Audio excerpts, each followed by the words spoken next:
It is Wednesday, February 3rd, 2021.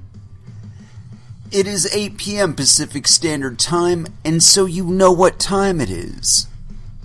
It's time for a little bit of coin metal. And it was a no jujitsu, get your ass kicked at Jiu-Jitsu Friday. But I did go in yesterday, and I couldn't tell you exactly what we did, honestly. I did do the advanced class, though. I stayed for the advanced class, or at least most of it, and got my ass kicked plenty then. Although I did get in an interesting tap or two, and I did get some compliments, and that to me was really cool. Actually, I got to work with a gentleman who has actually done a lot of tournaments. I mean, he's gone to like Abu Dhabi and shit like that. And so I was really, really honored to have that opportunity to roll with him, and quite pleased that I was able to get out of a couple of the situations that we did. We did some like positional sparring, because I guess there is some sort of competition coming up. And so we were doing positional sparring, and when I had him on my back, I don't know, I tend to be able to get out of people, having people on my back pretty easily. It's one of those positions where I am kind of comfortable. I'd have to have somebody who's like really, really adept before I'd be unable to get out. But anyway, I was able to get out from him, and it was really interesting. I was doing the same situation with another training partner, and I mean, you know, by comparison, from him being on my back to this other guy being on my back, it was night and day. You know, the guy that went to Abu Dhabi and does all these tournaments and stuff, he was much, much harder to get off of my back. Let me just say that much. But I mean, I was slipping and sliding out of this guy's guard. You know, he's got my back and whatever. And I just like, one time I grabbed both of his heels and I lifted them up, and then I pushed them back. It's like, no, I'm not. You don't have my back. And yeah, there was a few things that I did that I kind of impressed myself a little bit. And you know, really one of the things that I noticed the most about it was that about like halfway through the class or so, or training session rather, about halfway through the session, I just kind of let go. You know, it's like it finally caught back up to me. At least, you know, the upper white belt part of my jitsu came back to me and kind of caught up to me there on the mat, and I was pretty free feeling. You know, it's kind of rare that I get that feeling, at least these days. It used to be where that's where I was primarily, and now I'm kind of working back toward that, and I think this is kind of the first touch back to that, you know, where I was able to really quickly assess my situation and find a way out of it. And my favorite part, though, is I had this training partner under me for arm bars, and it was basically EBI rules, where I was just trying to hold him in the armbar position, you know, in the spiderweb position, not necessarily trying to get that armbar. And no, actually, I think we were trying to get the armbar, but I was pulling it so tight in setting up the armbar itself, because I was doing a double overgrip, you know, one through and then one over the top, and I did it so tight on him that I just like pulled his shoulder up off the mat and kind of pulled down on his upper arm a little bit, and he was tapping to that. He's like, "That's the tightest that I've ever felt anybody do that." I'm like, okay, I'm not gonna I'm not going to complain. I mean, if I can get somebody to tap without even going for the armbar itself, well, that's kind of saying something, I guess, huh? But yeah, so I tapped him out like 3 times doing that, and where I just got it really, really tight, and before I even really started pulling on him, just a little additional squeeze, and that was enough to get him to tap. So I was pretty happy with that. And then the other one, I think we were at full mount, and I think we were trying to get around to a submission on that.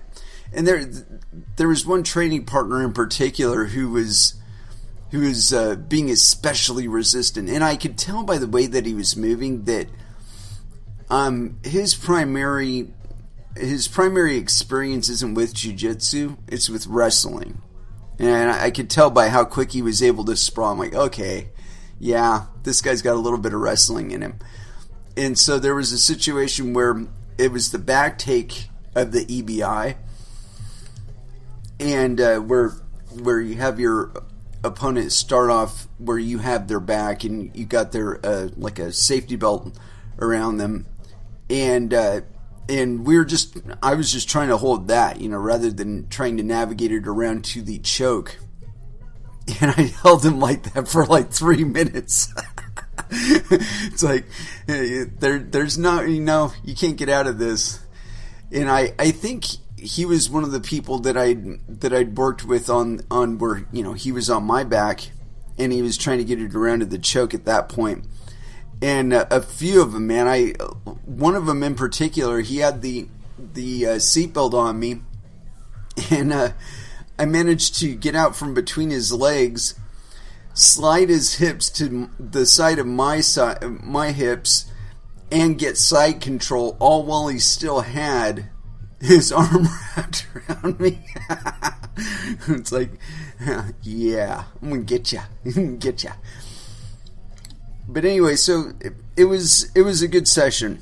It was a really good session. It was a lot of affirmations for me, and I think for my training partners too. I had trained with one partner previously, and had basically just like completely mauled her. And while I don't know that I went any lighter. I was certainly as intent, but I don't think I applied as much force. And I was playing much more technique yesterday, and there was a few things that I did that she was just kind of tripped out. I was like, "Whoa, how'd you think up to do that?" Like, I think at one point she had me set up for I think it was from the armbar setup, where I'd managed to rotate around and she was trying to pull me into a triangle.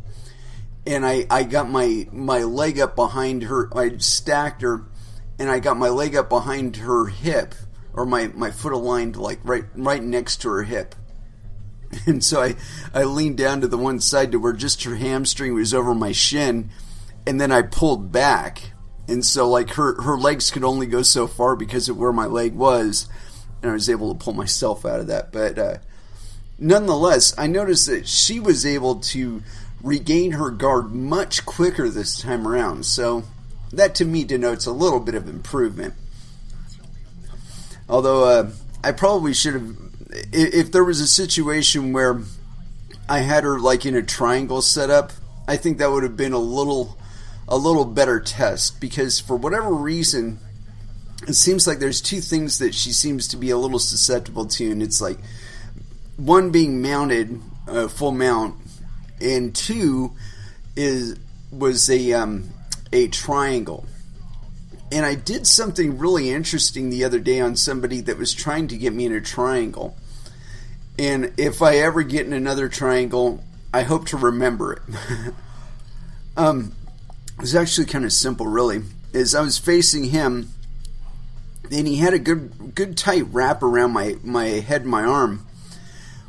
But rather than wuss out, what I did was I was kind of on, I want to say partially on top. No, I was flat.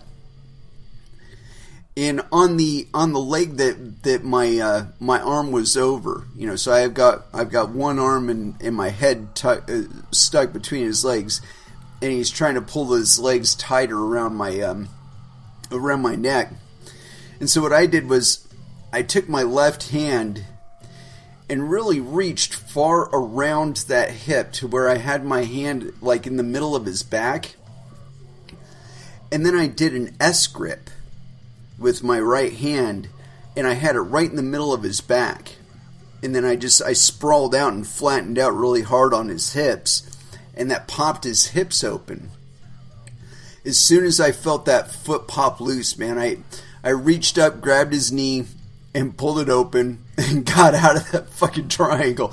I mean, but it was so close. I mean, if he just pulled down on my head, I mean, he was pulling down on his leg. If he had pulled down on my head, that probably would have done me in for the triangle. But like I said, I was able to get my hands like right there at the base of his butt cheeks, right above there, and just flatten him out by pushing my chest down on it. And that popped it right open like a clam. But yeah, so there was that. And I kind of invented a new submission where I don't know that it was new. I think I might have even been tapped out to it before. But anyway, I had my opponent. I was starting off from a mounted position, and he was the one that was very, very fierce with me. And so, getting under his elbows or stuff wasn't happening. So I just laid on top of his head, and I got him to where his forehead was like just to the right of my armpit. Like I had his forehead right on the inside of my shoulder.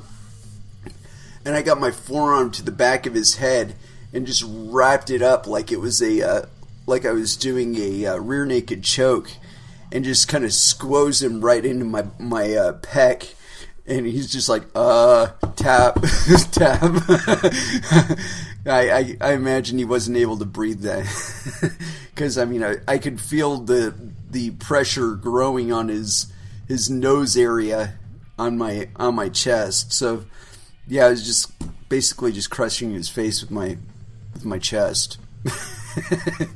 And so he tapped. But yeah, it was a lot of fun. And I felt like I made some progress in relaxing. Just learning to relax and learning to let go and just really trying to find myself in the moment and figure out the position I was in and quickly navigate out of it. And so yeah, I think it was a very productive session. Just wasn't today. Anyway, let's go ahead and throw down with some music, and we're definitely gonna start with some body count. And I was definitely feeling this one yesterday. Carnivore, First Dance, here on Coin Metal.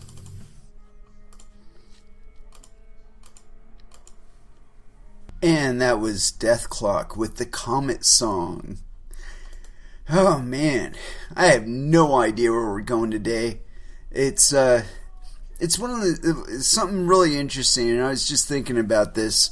I don't know if you guys watch Full Metal Alchemist. It's this old Japanimation or manga, whatever. Anyway, it's a cartoon, and it's about alchemy. And there's this axiom to alchemy, and it's called the law of equivalent exchange. And so in order to get something, you have to give something. Well, tell you what, I gave at the gym, or the dojo, and took it out of me, let me tell you. Although I did try and go out and do a little fishing today. I had some equipment upgrades that I had to try out. I had some new baits that I wasn't really sure how they ran. Didn't catch a damn thing though. And it was funny too, because I like to go out and fishing on a float tube, And so I was out there on my float tube today, and I kicked from one side of the lake all the way to the other side, which really isn't all that far during this time of year because the lake is about I want to say 1/10 of the size that it normally is. And so anyway, I kicked from one side to the other and didn't get a damn thing. And then I kick all the way back, and I'm getting all my gear into the vehicle. And as I'm doing this, I look up and I see a fish jump.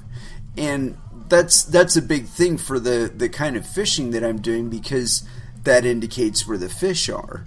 And usually this time of year, there's one or two baits, the way that I fish them, that if I can get it in front of a fish that jumps, I can catch the fish. It's just, it's like it's going to happen. And so, it's kind of fucked up though, because I already had all my gear put away and I was done for the day. It's like I kicked all the way. I kicked like a quarter fucking mile between going there and coming back on my float tube, and that did cost. And I didn't catch a damn thing from it. But anyway, I did get a little bit of perspective on the gear that I was fishing, so that in itself was a positive. But as far as what it took out of me, I didn't have anything planned as far as what we are going to talk about, except for these three itty bitty tabs. Oh well, fuck it, we'll go for it. Maybe we'll dig up something in the meantime too. So, I want to get into this one because we have our own perspective with regard to Robinhood and all that business. Ooh, but we might get into that one. That one looks kind of sexy, because I've got a few pet subjects that I touch back to now and then, and this one is kind of fresh because we've been hitting it quite a bit lately. And this one's on news.bitcoin.com. Elon Musk uncovers facts behind Robinhood restricting trades on hot stocks like GameStop. And this is authored by Kevin Helms. So, yes, penis. During an interview on the Good Times show via the Clubhouse app Sunday night, Elon Musk grilled the CEO of trading app Robinhood, Vlad Tenev, over the company's decision to restrict hot stocks last week, including GameStop. On Friday, Robinhood also restricted crypto trading, citing, quote, extraordinary market conditions. Yeah, whatever. What happened last week? Why can't people buy GameStop shares? The people demand an answer, and they want to know the details and the truth, Musk said. Tenev began by explaining the structure of his company. Quote, Robinhood is actually a couple of companies, he described. And I want to pause right there. Several companies do this, and it's to escape liability. Because if they have one department doing it, it's not necessarily the entire corporate body. It's just like that department's policies or that company's policies. But they're all owned by the same company. You see what I'm saying? Anyway, continuing on. Robinhood is actually a couple of companies, he described. Robinhood Financial processes trades. Robinhood Securities clears and settles the trades. And Robinhood Crypto, which deals with crypto trades. The Robinhood CEO detailed last Wednesday his platform experienced, quote, unprecedented volume, as, quote, a lot of these so-called meme stocks were going viral on social media and people were joining Robinhood to buy these stocks. Consequently, the company, quote, received a file from the National Securities Clearing Corporation, NSCC, Thursday morning at about 3:30 a.m. PST. It requested Robinhood to, quote, put up money to the NSCC based on some factors, including the volatility of certain securities. Tenev clarified that, quote, this is the equities business, so It's based on stock trading and not options trading or anything else. Elaborating, quote, they gave us a file with a deposit and a request was around $3 billion, which isn't about an order of magnitude more than what it typically is. Musk interrupted Tenev, questioning, quote, why is that so high? It sounds like this is an unprecedented increase in demand for capital. What formula did they use to calculate that? Tenev replied, quote, we don't have the full details. It's a little bit of an opaque formula, but there's a component called the VAR of it, which is the value at risk, and that's based on kind of some fairly quantitative things. And then there's a special component which is discretionarily so that kind of acts like a multiplier. Tenev also noted that up until that point, his company, quote, has raised a little bit around $2 billion in total venture capital, so the request was, quote, a big number. The Tesla CEO interrupted again, asking, quote, what everyone wants to know is, did something maybe shady go down here? It seems weird that you'd get a sudden $10 billion demand in the morning, suddenly out of nowhere. Tenev swiftly corrected Musk that the number was $3 billion. The Robinhood CEO then emphasized, I won't impugn shadiness to it or anything like that, and actually the NSCC was reasonable subsequent to this. They worked with us to actually lower it. It was unprecedented activity. Musk abruptly asked Tenev, quote, is there anyone holding you hostage right now? Tenev chuckled and replied, quote, no, I'm okay. Thanks for asking. Both laughed. The Robinhood CEO proceeded to explain what happened, calling the experience, quote, nerve-wracking. Dude, people lost billions of dollars in trades. Don't give me that shit. He said after receiving the request for $3 billion, his chief operating officer called up someone higher up at the NSCC to discuss what to do. Quote, there was another call, and they lowered it to something like $1.4 billion from $3 billion. Tenev reiterated that it was still a high number. His company then proposed a plan to the NSCC, quote, of marking these volatile stocks that were kind of driving the activity position closing only. Then at about 5 to 5:30 a.m. PST, before the market opened, the NSCC came back and reduced the deposit requirement to $700 million, quote, which we then deposited and paid promptly, Tenev emphasized, acknowledging that the move was bad for customers. The Robinhood CEO said, quote, we had no choice in this case. We had to conform to our regulatory capital requirements, and so the team did what they could to make sure we were available for customers. I think you're full of shit, dude. The SpaceX CEO further questioned, quote, who controls this organization, this clearinghouse? Tenev replied, it's a consortium. It's not quite a government agency. I don't really know the details of all of that. It's a private company. Nonetheless, he emphasized that, quote, to be fair, I think there was legitimate sort of turmoil in the markets, so there probably is some amount of extra risk in the system that warrants higher requirements, so it's not entirely unreasonable. He noted that lots of other brokers were in the same situation and had to restrict the same activity. No, they didn't, dude. They were fucking trading all around you.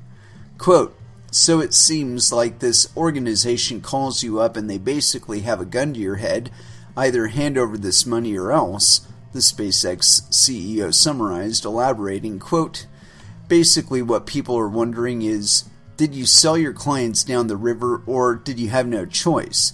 If you had no choice, that's understandable, but then we got to find out why you had no choice and who are these people that are saying you have no choice. Quote, I think that's fair. We have to comply with these requirements. Financial institutions have requirements, Tenev responded. Nonetheless, he suggested that it would be helpful to know the formula the NSCC uses to calculate these requirements so companies can plan better. Musk proceeded to ask about whether there was outside pressure forcing Robinhood to take the action that it did. Tenev affirmed that there is, quote, a rumor that Citadel or other market makers kind of pressured us into doing this. However, he clarified, quote, that's just false, emphasizing that this was a clearinghouse decision and it was based on the capital requirements, so from our perspective, Citadel or other market makers weren't involved in that. Hold on, let's do a 180 right there. He made a point to indicate that a consortium is involved. A consortium is not one entity. A consortium is a number of entities, as in two or more. So the possibility that Citadel was a principal financier in this consortium, the NSCC, is not out of the question. Continuing on. During the same Clubhouse interview, Elon also revealed that he is a supporter of Bitcoin and should have bought the cryptocurrency 8 years ago. He believes that Bitcoin is on the verge of getting broad acceptance by traditional finance people.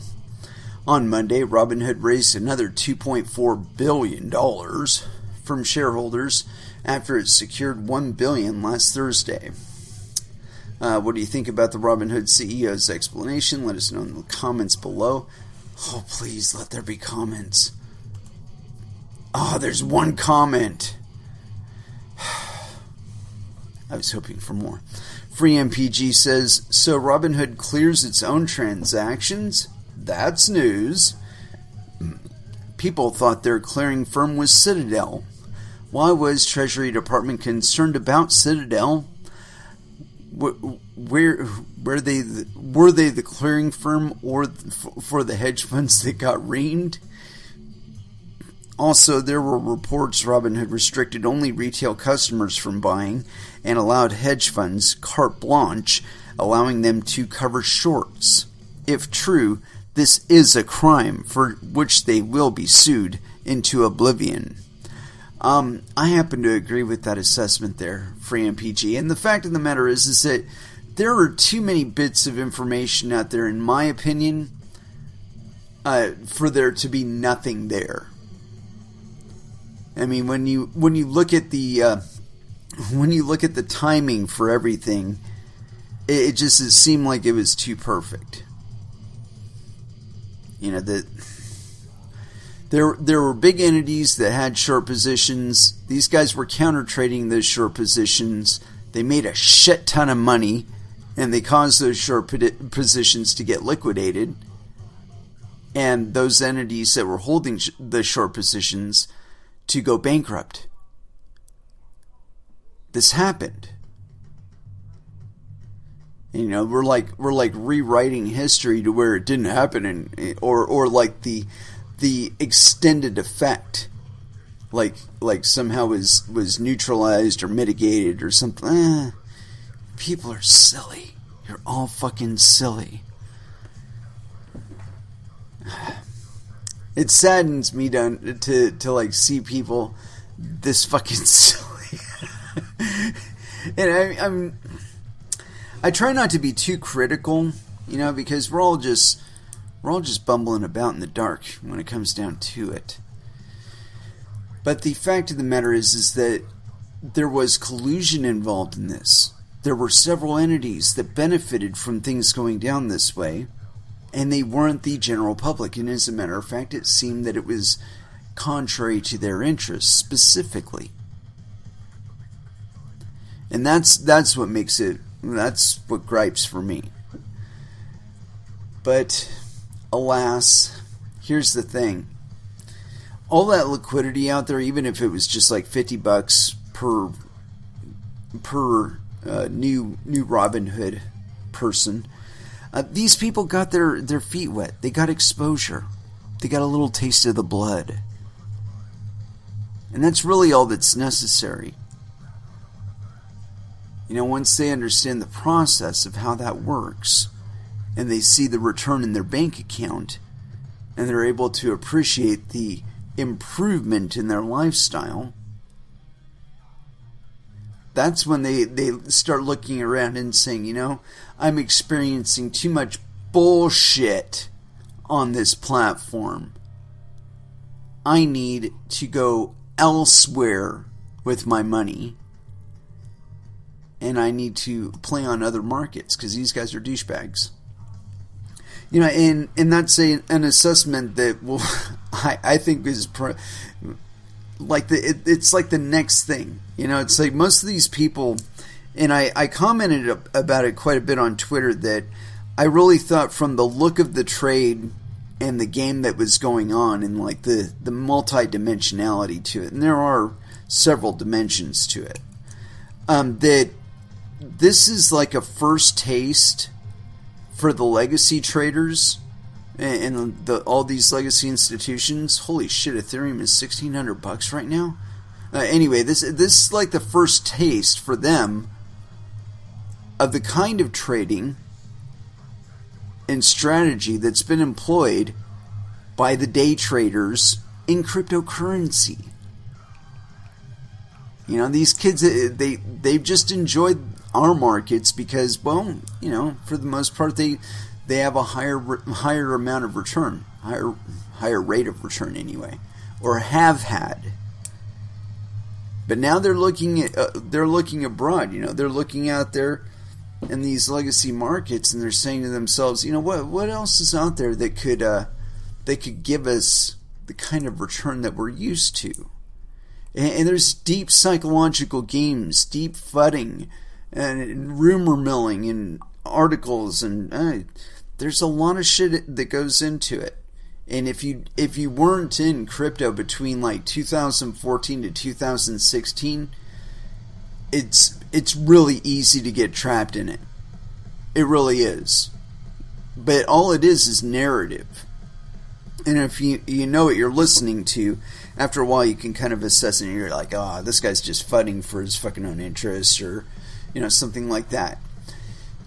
But most of the people out there are not that sophisticated when it comes to cryptocurrency trading. And so, and I would dare say that despite the fact that some of them have migrated into crypto and some of them have got in on the game, a lot of them are ill-prepared. And as a matter of fact, you know what I attribute it most to is this. Back in I want to say it was like 2015, 2016, when the first Bitcoin ATM in my general vicinity popped up. That was like my place to get my money out, was go over there and cash out. So I noticed that there was this global finance place in the mall that hosted the Bitcoin ATM. And after a while I started thinking about it, and it's probably those people that actually, like the manager for that place that owned the Bitcoin ATM. And he was like watching the activity going to the Bitcoin ATM, and I'm sure it must have like dawned on him at one point or another. It's like, there's all this money, it's fucking going right there, and it's not coming here. Those people aren't walking into my office here and talking to my salespeople and getting into our finance system. What the fuck? And a couple of times I went in there.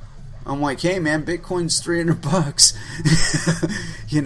And the fact of the matter is their managers were prohibiting them from talking about it. Okay, so they weren't even curious, man. They completely ignored it. And so now their bosses are telling them to get in on these trades. And they don't know what the fuck they're getting into. They have no idea what they're trading. When Dogecoin went off, a lot of the people that were investing in it, or buying it, rather, or trading it rather, had no fucking idea what Dogecoin is. And that's fine on some level. But once they understand what it is, that's when the real action happens. But, it's like these people are going to get wrecked in the meantime.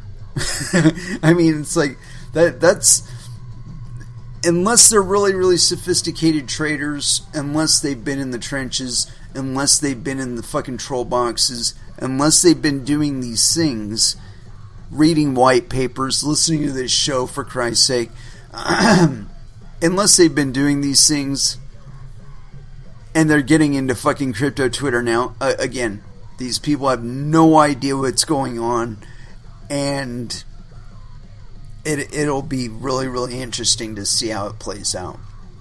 Because, like I said, these people, like the kids that did all of these things, are going out into the legacy markets now. And, so like there's been this big talk of the silver squeeze. I mean, that one's colossal. Okay, because silver has been manipulated downward pretty much globally. I mean, I'm sure there's like one or two markets out there where it actually sees its out of the ground value or whatever, but it's probably amongst miners. The point being that it takes a lot of work to get the silver out of the ground, and the price is way too low for it. And as a matter of fact, from what I understand, there's been a significant increase in demand for physical silver. And that's really significant because that's what everybody's trading against. They're trading paper silver. Well, when the people that like know who the people who are issuing these IOUs for silver are, and like who owns the actual silver, like when they're going to them and saying, "Hey man, I want my fucking silver." That's where we see some action.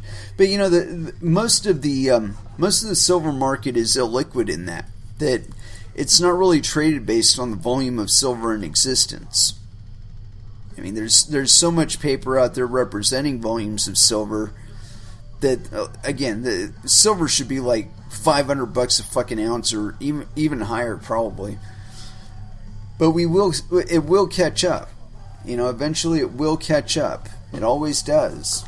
And most of these guys that have been manipulating the price downward, they've been doing it because silver is a massive bellwether for fiat inflation. So is gold.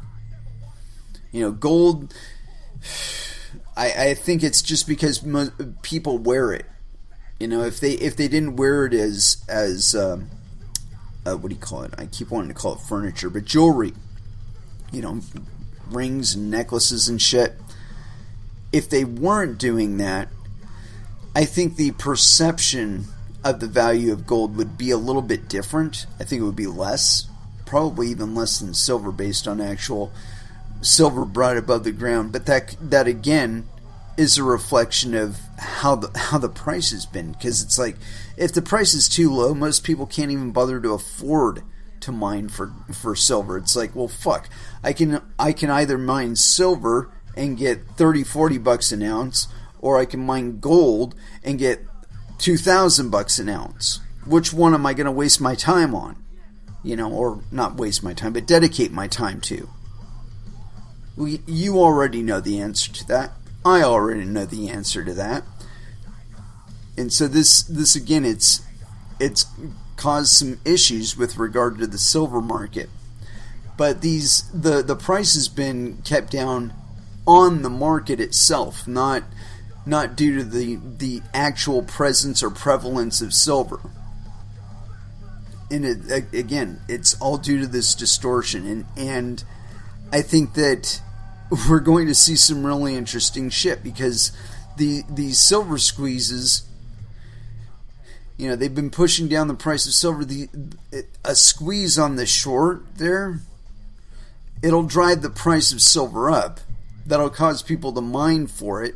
The real cost amongst miners that aren't in agreement and aren't in on the little backhanded deals that they do in order to maintain this facade that silver is only $50 an ounce or $40 an ounce or whatever the market rate is right now.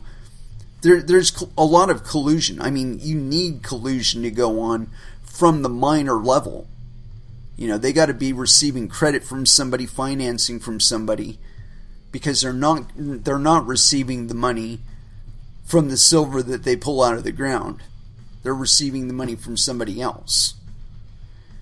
And that whole game, it's going to get fucked up here if the price gets too high, because it's going to cause people that are not in this little grouping of people to bother to go out there and get silver. And when they do, and they find out how hard that shit really is to get, that's going to drive the price up just on awareness of the organic demand and supply.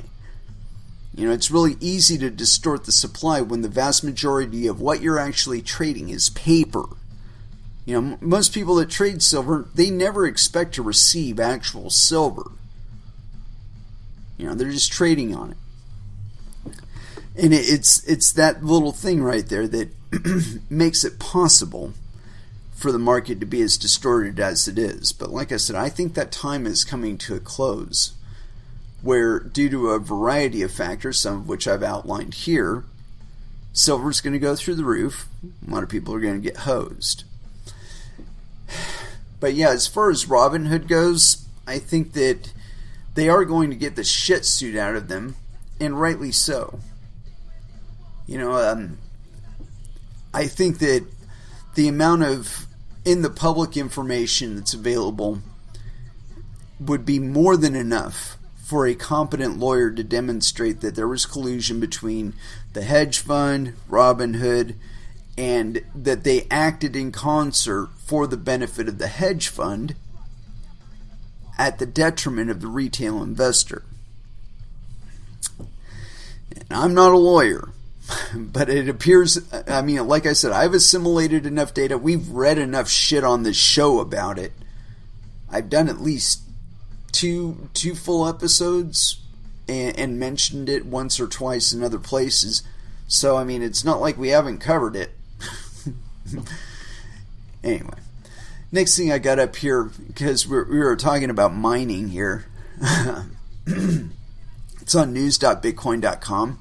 And this one's by Jamie Redman. And I think Jamie Penis. Yeah.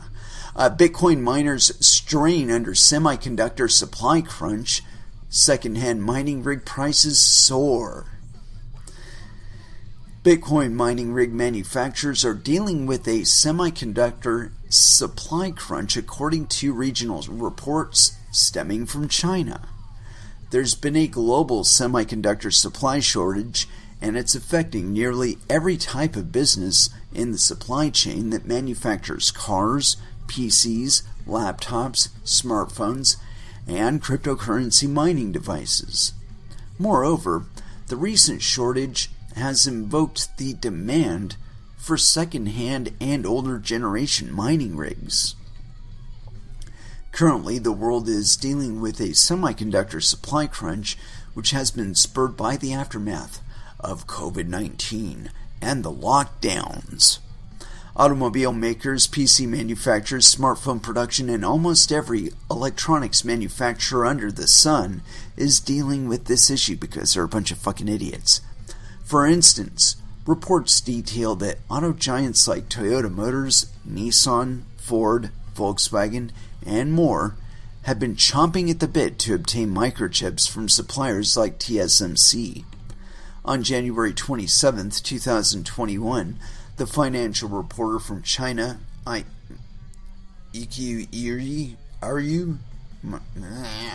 apologies, reported on how the microchip supply shortage is, quote, taking a toll on Chinese Bitcoin miners.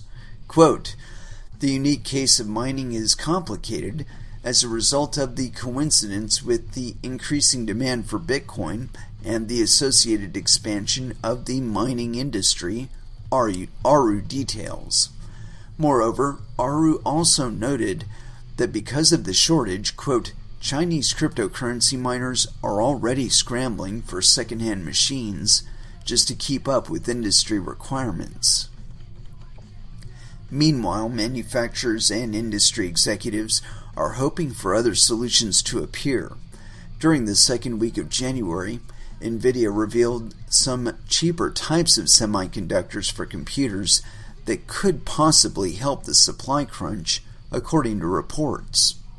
Patrick Moorhead, principal analyst at More Insights and Strategy, told MarketWatch in an interview that the shortage has impeded businesses working with semiconductor foundries.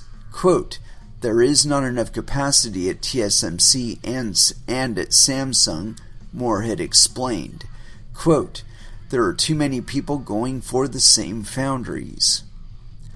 The scramble for second-hand and older generation mining rigs has not just affected China, but second markets in Europe and the US have seen increased prices.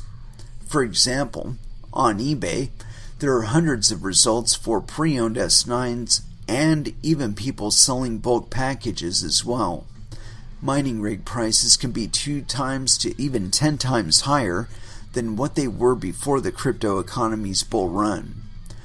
The quantity of second-hand mining rigs is far larger when it comes to older generation mining rigs, as well as new releases are much harder to obtain. There are far fewer listings on secondary markets, and direct from manufacturers' deliveries are sold out until spring of 2021. What do you think about the semiconductor shortage taking a toll on the Bitcoin mining industry? Let us know what you think in the subject line below, and let me see if there's actually any discussion on it. There's one comment. Victory says, champing at the bit. Yep, they are. Yeah, I think we predicted this multiple times on this show. People do not understand how tightly woven the whole semiconductor industry really, really is. Okay, it's dependent upon foundries and fabs all over the planet. And any little bump in demand or shortage in supply causes major ups and downs in it. And the thing is, though, is that there's been this effort over the last, I want to say like 20, 30 years now, of downsizing. And so that's like venture capital and all that other shit where they'll buy up some small firm, they'll bankrupt it or close it down, they'll sell off all the equipment, and then there's one less manufacturer out there. And that's cool during a time when you've got actual shrinking demand. But we don't. We're coming into a period of time where we have increased demand. And so it was building on the assumption that this supply out there, the potential supply, actually exists, and that these foundries, or fabs rather, would be in existence for times when we really needed them. And I can think of at least one facility in my local vicinity that could be lit up and be burning ASIC chipsets just as readily as they were burning RAM. But yeah, we've made multiple times note of all this shit on this show. And I still keep having to tell people, it's like on Twitter at least once a week still. I'll get, it's like, it goes in waves. It'll like peak out at like maybe once a day, and then it'll go back down. And it was at once a month, but now it's picked back up to once a week, where I'm having to contradict some punk trying to tell me that mining is wasteful. And in some aspects it is. But it's supposed to be. It is supposed to be difficult to mine Bitcoin. And you can look at that in a purely pragmatic perspective and say, oh, well, it's just wasteful. What you don't understand is that the value is actually being expressed in the Bitcoin. It would be wasteful if there was no actual product of it. But because it is so difficult to do, because it does require so much electricity and hardware and all that, because it does, it can support a $38,000 valuation per Bitcoin. And considering that 6.25 of those are being produced every 10 minutes by this process that is so quote-unquote wasteful, I mean, it's like, and again, it's not so much that it is wasteful, it's that it forces you to be more efficient. You, as the operator of all the equipment, it forces you to be more efficient. Because the hardware has limitations. It can only run so hot, and then it starts fucking up. It can only be occupying so much of your bandwidth, and then it starts fucking up. You have actual physical constraints on what you're capable of doing. And so again, it forces you to try to fix that shit. Whether it be purchasing more internet, which in turn causes your internet service provider to expand their supply. And again, it's this incentive process. In real terms, it's not quote-unquote wasted. Because it forces an expansion, both in capabilities and the number of people that can participate.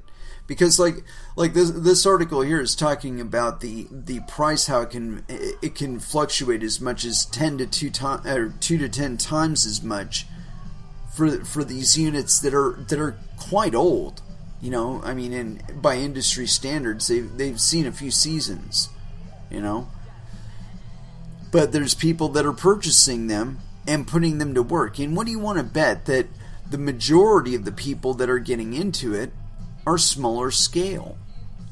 They're willing to accept that slower hardware, because even running this slower hardware, they can make a half decent profit. They don't have the same overhead as these big ass hash farms. They're maybe accumulating up their secondhand mining rigs in China straight back to the hash farms themselves, but I'd be willing to bet that we're seeing a greater diversity of hands that those mining rigs are getting into. And this is the quote-unquote adoption that really matters, is the people that are willing to actually put their skin in the game, their individual skin in the game. Making that decision is the most important thing about cryptocurrencies. And I know that people want to put it on all the speculation and the dollar value and all that. No. It's your willingness to support one of these ventures. That's what really counts. Anyway, let's go ahead and throw back down with some music.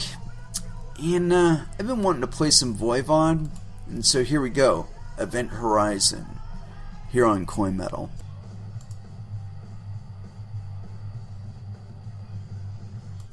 And that was Killing Joke with the Death and Resurrection Show.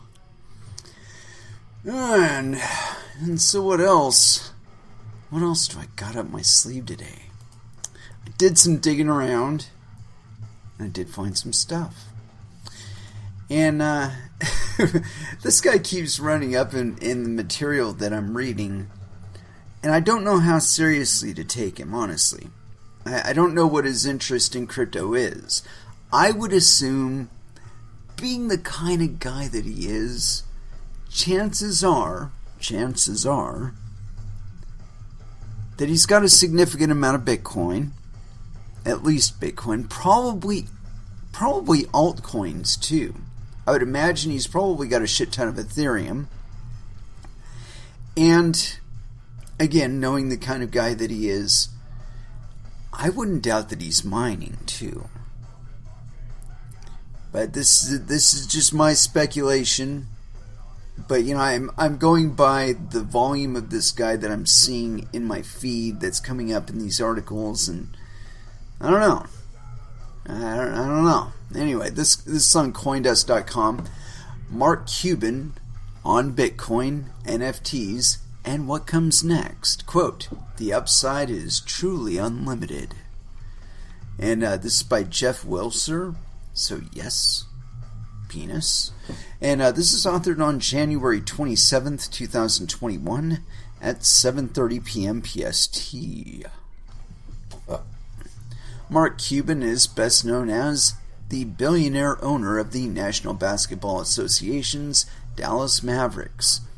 His participation on Shark Tank, and in some circles, an occasional commenter on Bitcoin. Quote, "Watching the cryptos trade, it's exactly like the internet stock bubble. Exactly," Cuban tweeted in January, on the heels of BTC's jump above 40K.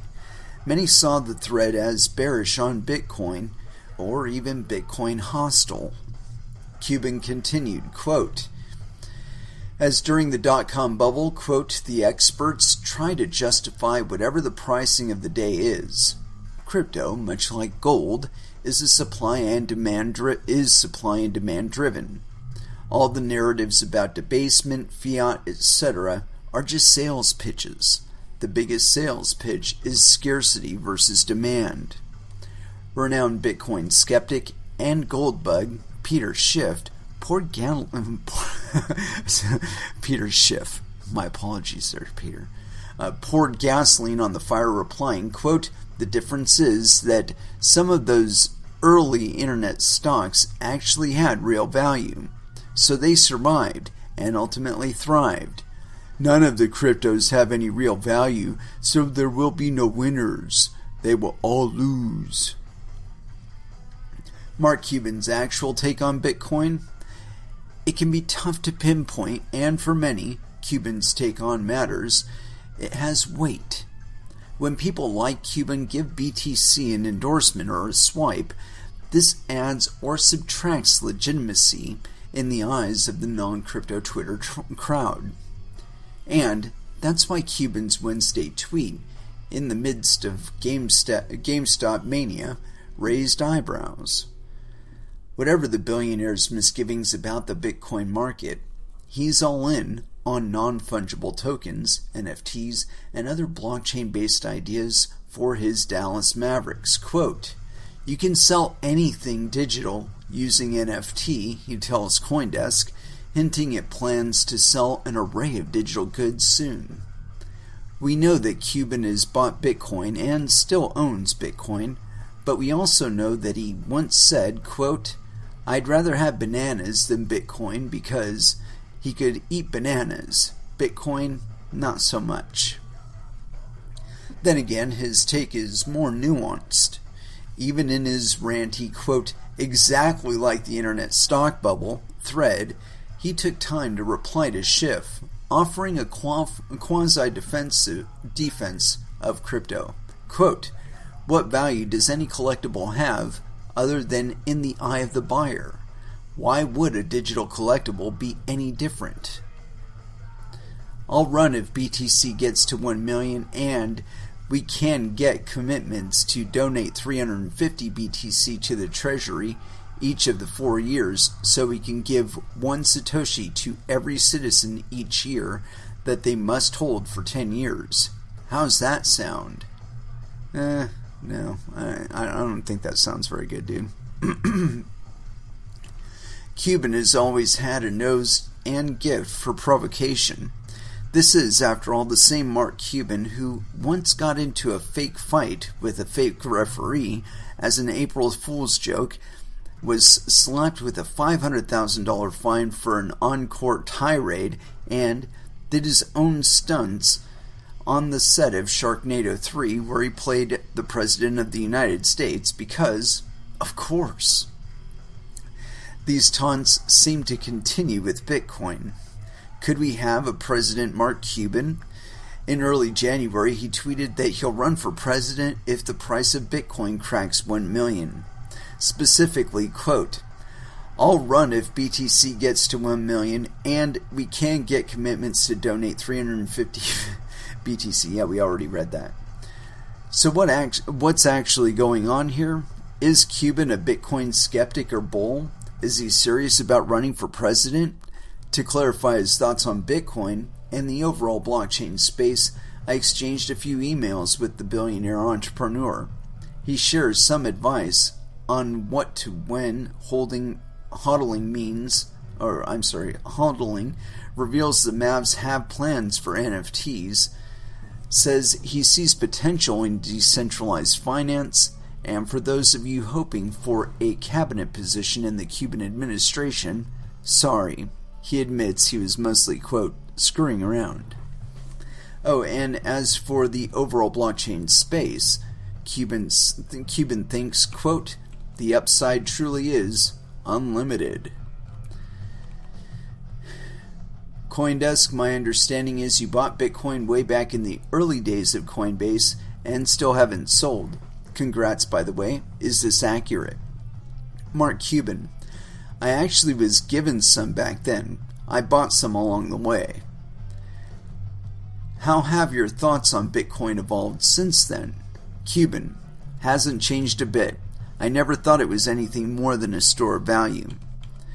You've tweeted that along with way many fortunes will be made and lost, and we will find out who has the stomach to hodl and who doesn't. My advice, learn how to hedge. Can you unpack what you mean exactly by learning how to hedge? Cuban, most people can't handle volatility, whether it's stocks or crypto. But, more importantly, as the price of Bitcoin goes up, there is an increasing pressure. It's hard to spend $35,000 on a single Bitcoin and not get nervous. What do you mean by pressure? Cuban, the same pressure that comes with any investment. What will I do if it goes down? And the, oh fuck, this shit just dropped 10K in 5 hours. What the fuck? My wife is gonna kill me. Or, that's more than I made in 3 months. You know, that kind of pressure. Now imagine you just borrowed $100,000 against your house because your friend told you Bitcoin could go to $100,000 by the end of the year.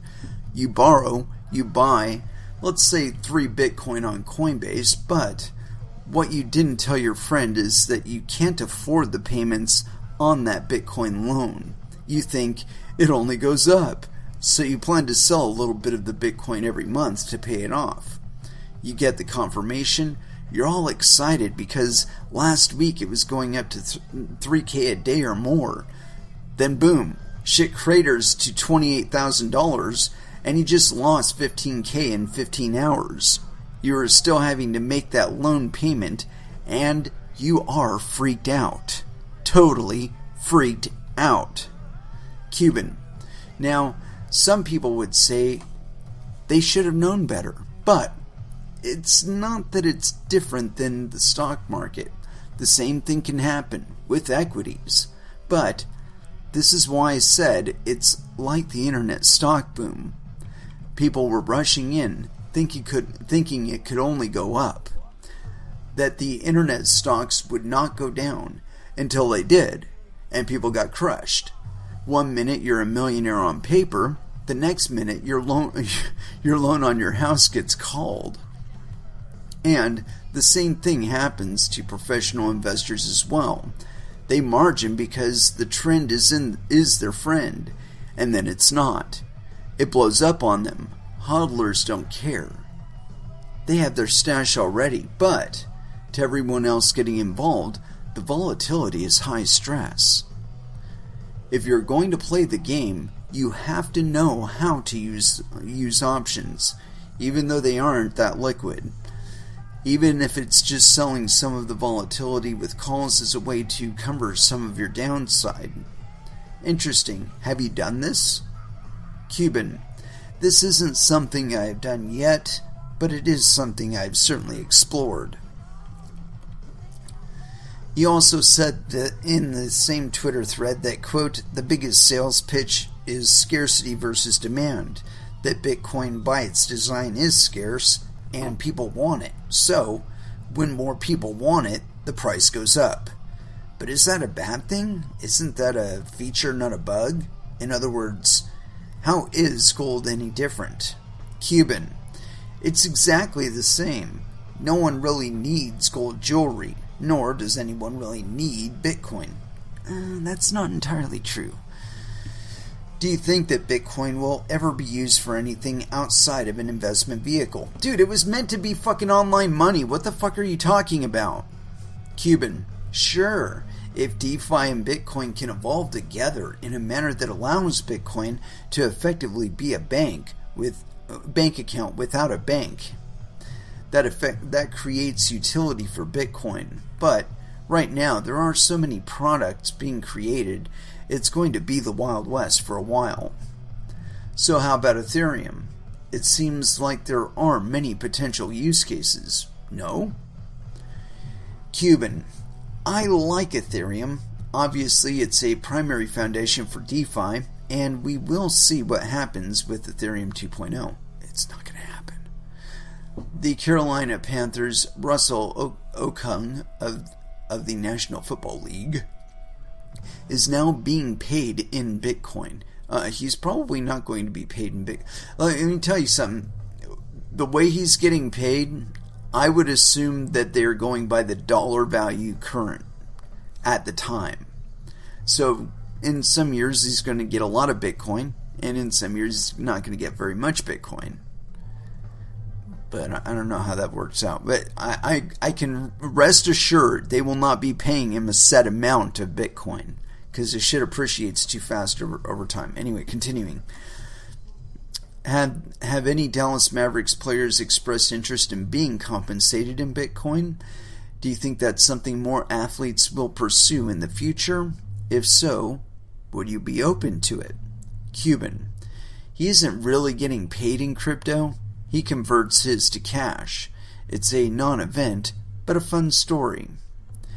You famously and hilariously said that you would run for president if Bitcoin hits 1 million. Were you just screwing around, or are you serious? Cuban. Screwing around, but I do think every American citizen should have a digital account that can hold money, stocks, and any digital currency / crypto. On that note, what do you think are the chances that Bitcoin gets to 1 million? More broadly, what do you think is the most likely fate of Bitcoin? Cuban. Depends on how many people and institutions replace gold with Bitcoin, and whether DeFi becomes a real bank alternative that anyone can use. The problem is that the whales control the game. There are not enough big owners of Bitcoin.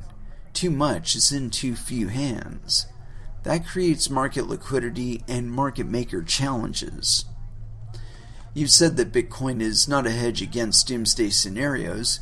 Can you elaborate on why? Cuban. Why is it?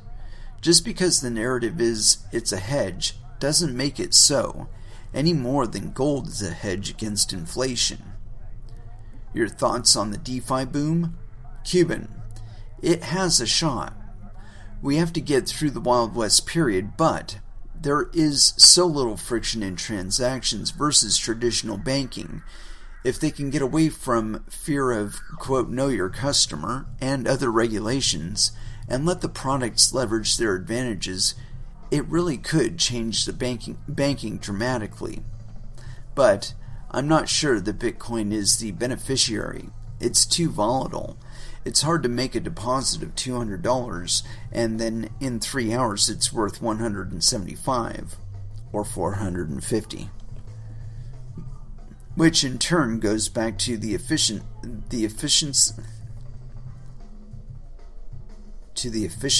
of the markets and exchanges. Dude, if you're going to quit the man, at least use the right word. Quote, if they can get away from fear of KYC, yeah, we got that part. In 2018, you told CoinDesk that the Mavericks would begin accepting Bitcoin and Ethereum in the following season. What happened with that plan? Cuban. I wanted to see how many people wanted to use it as a currency. Next to nobody did. See, that's a problem right there, Cuban, is that with Bitcoin and other cryptocurrencies, you cannot extrapolate from the current market conditions and say this is going to be in perpetuity. You know, you're probably talking about when Bitcoin dumped from fucking $20,000 down to $6,000. Well, no, nobody would be terribly interested when it's down there, like, you know, $4,500. You know, they're probably not terribly interested. Maybe they were at $20,000 a Bitcoin, but not at 4,500 a Bitcoin.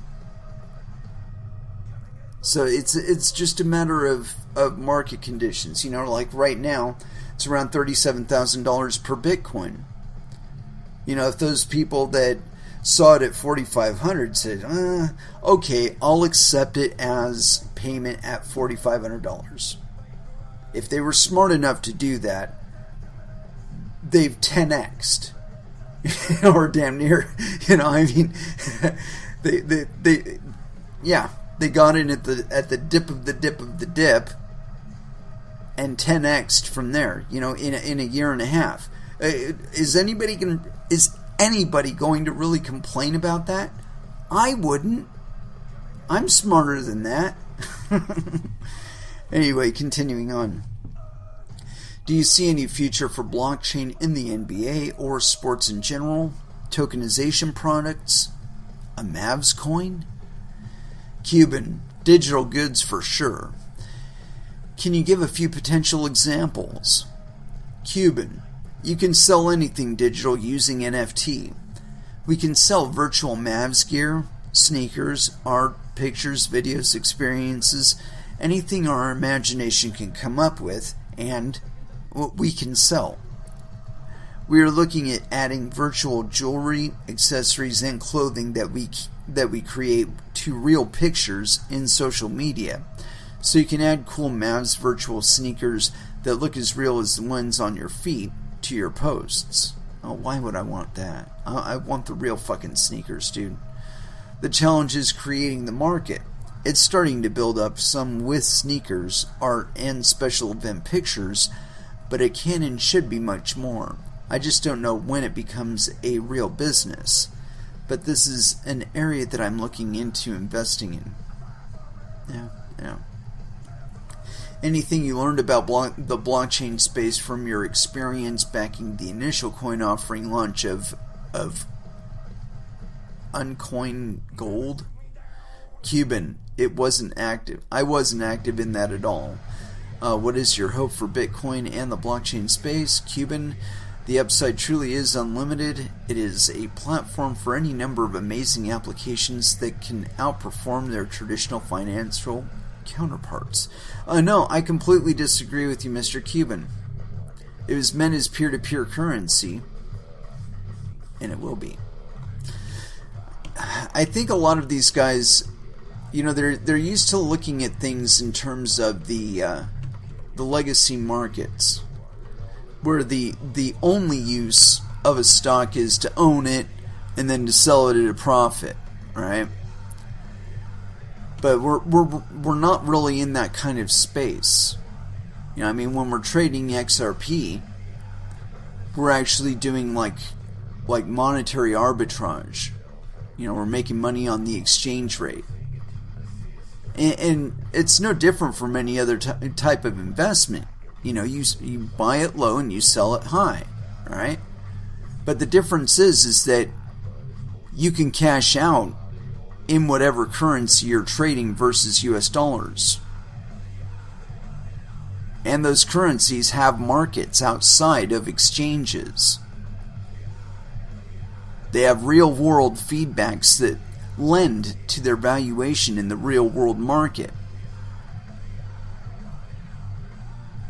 And I don't think that 36,000 actually expresses it in full. I think it should probably be more if we're going according to real-world production, you know, what's actually put into mining. But we will see expression of that later on in the market. It's like they can't print up all these US dollars completely arbitrarily and just dump them onto the fucking market and there not be some reciprocal exchange where the people that are mining Bitcoin are like, well, the dollars that I had before are buying less, so I'm going to need more of them for the Bitcoin that I'm mining. It's really simple economics. But that in turn has other effects. And Mr. Cuban is not the only person that ignores this. Is that as Bitcoin goes up in relative terms versus the US dollar, transactions become more expensive in US dollar terms. That transaction that it's $600, you do it with Bitcoin and it costs you about 6 cents for, like, I guess 1 millionth of a 1 million Satoshis or whatever. Like, so it costs you a teeny tiny amount of Bitcoin there, but like later on that same amount of Bitcoin is going to be worth more in terms of US dollars. And so people that are doing exchanges from US dollars to Bitcoin and then transacting the Bitcoin, they're going to find that they're spending a lot more in cash terms in Bitcoin to conduct that transaction. And so that's where Bitcoin will continually run into this barrier. See, there are limitations on the way that Bitcoin operates now that have been imposed in order to create a quote-unquote market. Originally, it was just take as many transactions as happen over a 10-minute period, and that's the block. And it doesn't matter how big it was.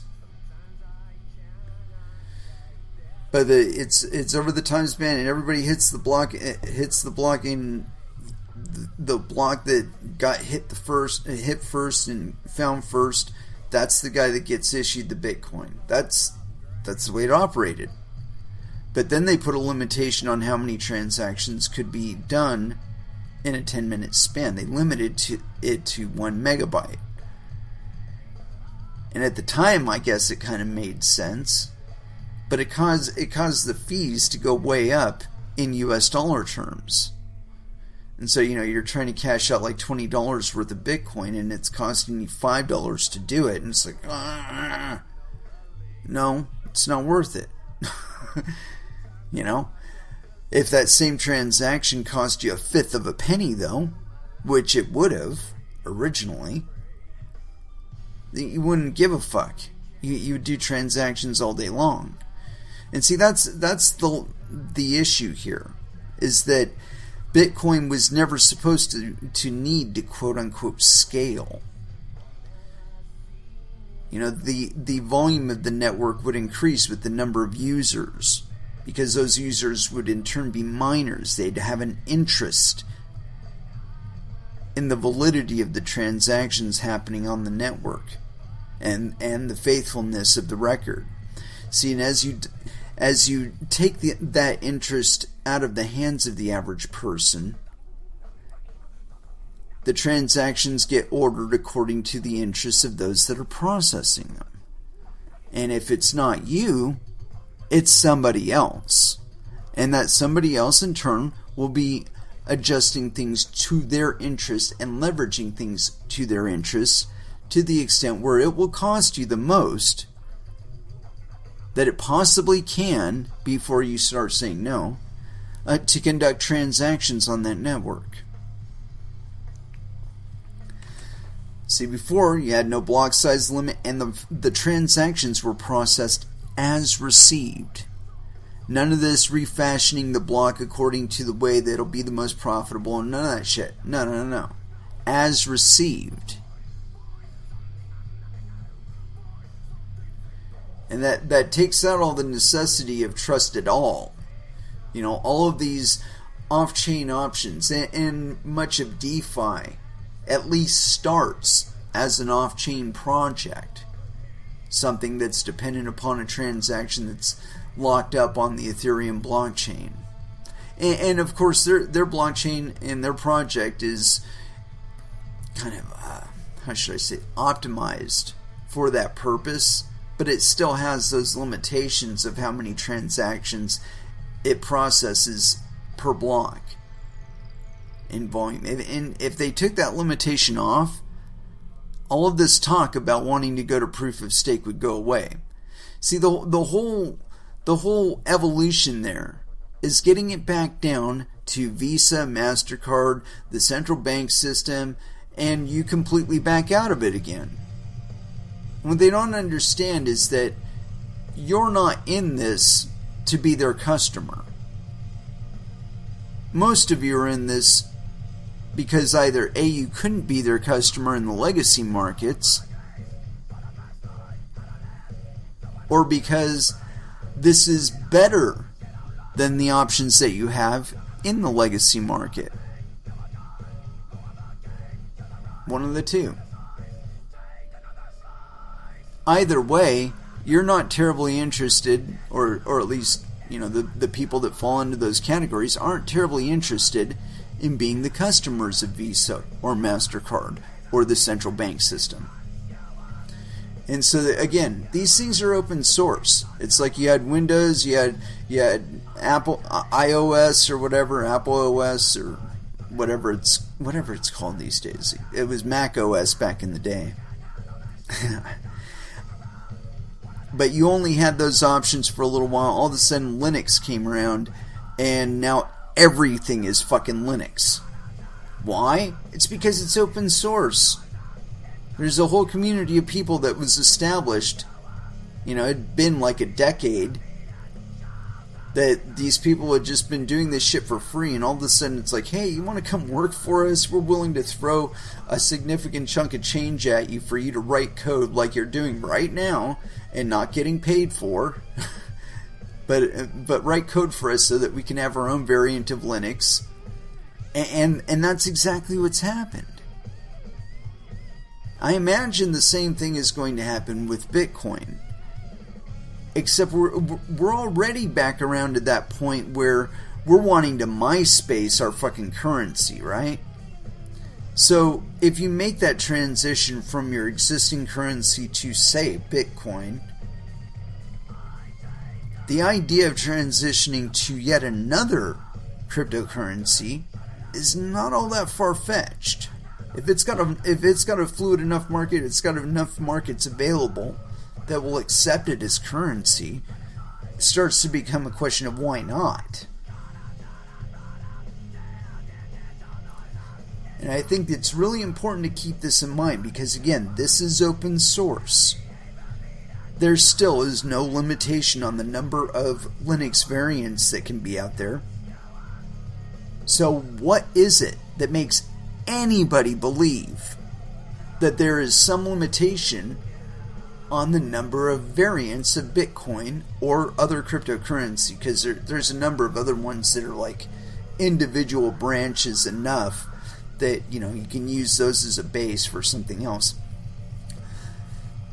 The point being is, what is there to stop there from being yet another new variant that's at least partially based, code-wise and conceptually, on Bitcoin and other cryptocurrency projects? Nothing. So it's not even just a limitation of just coming into a world of Linux. There's a whole nother universe of options on this side already.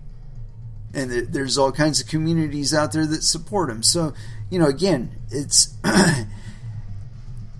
this is the real market.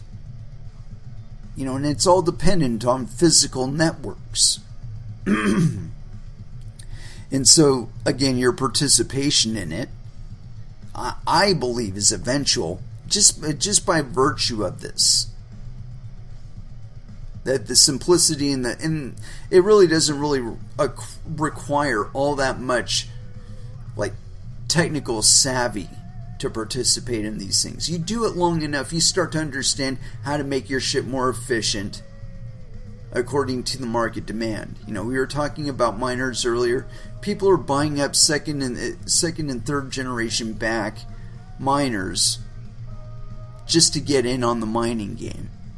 And again, I'm pretty sure I predict I predict a lot of shit on this show that comes true. I don't, makes me wish more people would listen, right? But anyway, we're seeing that kind of investment now. I think that it will continue to go further, and that at some point, if there's any kind of physical conflict, like a war or anything, like a real significant war, that things like hash farms will become targets. And when they do, if those cryptocurrencies have a diverse enough number of miners, that are spread out over enough area, they'll be able to persist. But if you have a significant chunk of the mining happening in any one area, you could potentially see some service disruptions. And if your project is pinned to, say, Ethereum, and for whatever reason, the Ethereum network is targeted, you could see some disruption in your own thing. It's all that decentralization that we talk so much about, kids. It's one of the necessities for it. Anyway, let's go ahead and throw back down with some music. And where'd it go, though? Here we go. A little bit of Helmet for you. Life or Death. Here on Coin Metal.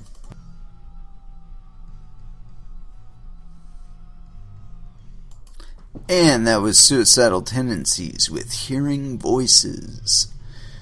And it is with that I'd like to close out this episode. Thank you very much for listening. I certainly do appreciate your support. We will be back again on Friday at 8 p.m. Pacific Standard Time. And so until then, I want y'all to trade safe. Do your homework. And watch out for your own bunghole, because nobody else is going to do it for you. Not even Mark Cuban.